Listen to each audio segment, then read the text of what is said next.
generation that they cultivate know these things what I'm talking about. This is a fact. This is why me and Kevin sit down and talk about this so often. Yeah. Because this is real to us. That's why when they was just like, yo, you want to get on this? Yeah, I'll get on this and talk with Kev about it. Because we do this at the studio anyway. You know what I'm saying? And this is the most important part. The beef and the drama around the show is what people watch. It's entertaining. I get it. Yeah. But this part here, advocating for black women, especially in these times, this is what it's about. Yeah. And I'm gonna step off now. My bad. I'm off the soapbox. We greatly appreciate it because this season is touching serious topics, and to have a cast that may have gone through these things in real life and then is also playing it on screen is one thing, but then to come and speak to the audience and tell them your perspective is so needed. So we definitely appreciate you guys just taking the time to tap in with us and tap in with the audience and to speak about these serious matters, because if we're not talking about it, who else is? Nah, it's our pleasure. It's our pleasure. We have a responsibility because the audience, 85% women watch the show. 85%, and majority of those women are black women. Yeah. So these are the stories we got. These are their stories. Like we have to pay homage to those who have to live through these things like consistently. Yeah, and it's an empowering thing to knowledge of self and the ability to give a shit are two really empowering things. Yeah. And knowing that we're a part of something greater than ourselves, and being able to instill that in our children.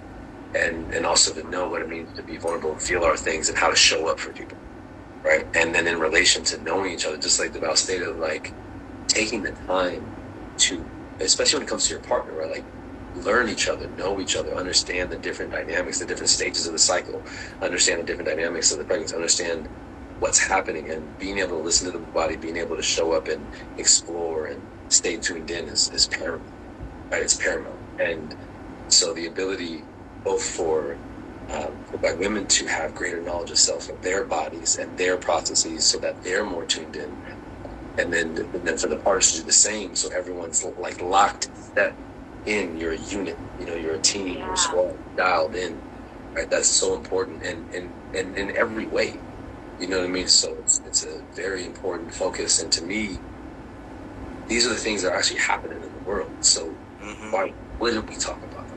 You know what I mean? Like, why is this not a regular conversation? And not to lay on any narrative of a victim narrative, but to know the reality of things that people are dealing with in life and how to meet it and refine it and help support so it doesn't have to continue. Absolutely. Bro, I'm glad you, but you know what, you said something there that I don't want to glance over. You said not to harp on the victim narrative, because that's what will happen when you point out the facts, right? A lot of times in these situations, you point out facts and statistics, and people say, "Oh, don't be a victim." But what you said is very true. How do we prevent this from happening if we just ignore the facts? 100%. Stating the facts is not being a victim. Stating facts is saying this is a problem. Let's acknowledge the problem. Let's change it. So I'm glad you brought that up. Like, that's not victimhood, bro. Now y'all see why me and Kevin be vibing, because when he talk, I listen. We in y'all group chat right now. I listen because he really speaks. He really is deliberate about his words, and that's important because words have power. And people get on this app a lot and play. I'm one of those people because it's entertainment. I play all day. Y'all know that. Zach gonna make jokes, but when it comes to stuff like this, man, it's important to get people who really care. Because what Kev said too, the ability to care and the ability to give a shit. Like you have to really give a shit and do something about it. So, bro, man, I'm glad we did this, man. Especially around this time what the country is going through. We need healing. We all need healing. Seriously. Yeah. I do want to ask one last fan comment or question. Now we can wrap up this live because I appreciate you both. What's her name? Kiana Holmes asks, will everyone who was there for Karen sue the hospital for ignoring her emotional pain? And I'm going to remix this a little bit. Okay. How should we as people handle whenever doctors or nurses are not listening to us? How should we handle that? Well, this is the first thing. The first thing is document everything. Everybody has this I'm on it right now, this thing called a phone. right? Yeah. When people start to behave in a way, because I'll tell you what happened with ours. The epidural was going in, they kept pulling it out, yanking it out of the case back. Her leg is shooting out. I said, hey, you got to be careful. Lady says, calm down, Mr. Ellis. I said, I'm not doing anything. Calm down, Mr. Ellis. I said, I'm not doing anything. How about you do your job? They called security. Security came in. Miss Ellis, we're going to need you to calm down. Now, this is, Mr. Ellis becomes more Zach, because I told them motherfuckers, it's going to take more than y'all two to get me out this hospital. I'll tell you that much. But I will say this after that. I picked that phone up. I said, I'm documenting everything from now on. The minute they know you watching, they move different. Because documentation, you can't go, everything else is hearsay. They did this, they said this. No, document it. Document, especially when you go into hospitals. Because don't trust the judicial system. I don't. Big bucks always win. So if the hospital has better lawyers, no matter how good you are, they'll find a way around it. But when you document and record, there's no way around that. You go in the hospital and stuff is feeling fishy, pull that phone out quickly. That's my thing to everybody. And if you're going back and forth with a doctor, do it through email. So you can save that correspondence as well. Because that correspondence will hold up in the court of law. Nice. Yeah. Documenting everything.